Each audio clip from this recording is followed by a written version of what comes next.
5 common problem kung bakit nag-overheat ang sasakyan at kung paano natin ito maiiwasan.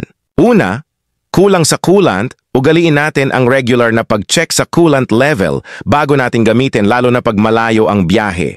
Ikalawa, coolant leaking.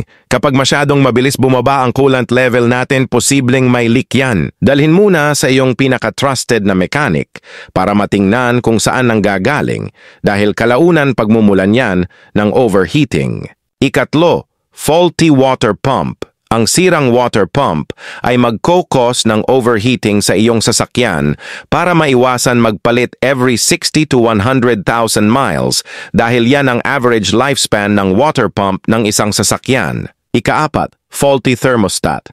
Dahil nasa loob ito ng engine, hindi natin nakikita ang condition nito. Kaya regular na magpalit ng thermostat ayon sa manual ng iyong sasakyan. Ang average lifespan nito ay 50 to 100,000 miles.